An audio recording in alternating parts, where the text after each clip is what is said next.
জীবনের কোনো পরিস্থিতিতে যদি এই দৃশ্যটা আপনার সামনে আসে যে আপনি যাদের থেকে সাপোর্ট পাওয়ার আশা রাখার পরও সাপোর্ট পাচ্ছেন না, আপনরাই দূরে সরে যাচ্ছে, মনে রাখবেন আপনার আল্লাহ আপনার উপর দয়া করা শুরু করেছেন। সুবহানাল্লাহ।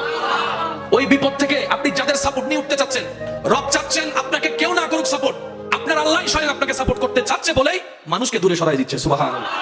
জীবনে যদি কখনো দেখেন কাছের মানুষ দূরে সরে যাচ্ছে, বেঈমানি করছে, দুই নম্বরই করছে, চোখ উল্টাই ফেলছে, আপনি বুঝে নেবেন আল্লাহ তাআলা আপনাকে দুনিয়ার আসল চিত্র দেখাচ্ছে।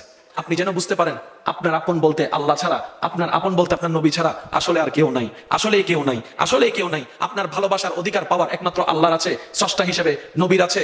আপনার উম্মত হিসেবে আপনি ভালোবাসবেন আপনার নবীকে, আপনি আল্লাহকে ভালোবাসবেন, আপনার নবীকে ভালোবাসবেন। এই বুঝটা দেওয়ার জন্য আল্লাহ অনেক সময় দুনিয়ার এই বাস্তবতা আমাদের সামনে এনে দেয়।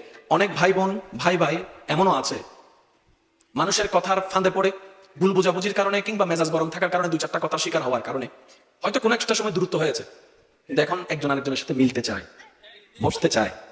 ওনাদের মাথায়ও চলে আসছে বাঁচবো আর কয়দিন, বুড়া তো হয়ে গেছে, কিন্তু ভাইকে এখনো বুকে জড়াতে পারলাম না, অনেকদিন হয়ে গেল। বড় ভাইয়ের মনেও সে তৃষ্ণা থাকে, ছোট ভাইয়ের মনেও সে আকাঙ্ক্ষা থাকে, কিন্তু অনেক দিনের দূরত্বতার কারণে, লজ্জাবোধের কারণে তারা মিলতে পারে না। আমি আমার ভাইদেরকে, যুবক ভাইদেরকে অনুরোধ জানাবো, যদি এরকম কোনো ফ্যামিলি কন্ডিশন হয়, আপনারা যুবকরা মিলে, ভাইরা মিলে, চাচতো ভাই জ্যাঠতো ভাইরা মিলে আপনারা উদ্যোগটা নেন, ভাই ভাইকে যেন জড়াই ধরতে পারে, ভুল বোঝাবুঝি যেন শেষ হয়ে যায়। কথা বলেন ঠিক কিনা? বান্দা বান্দাকে মিলানোর কাজ করবে, আল্লাহ সেটা থেকে গুনাহ মাফ করে দিবে।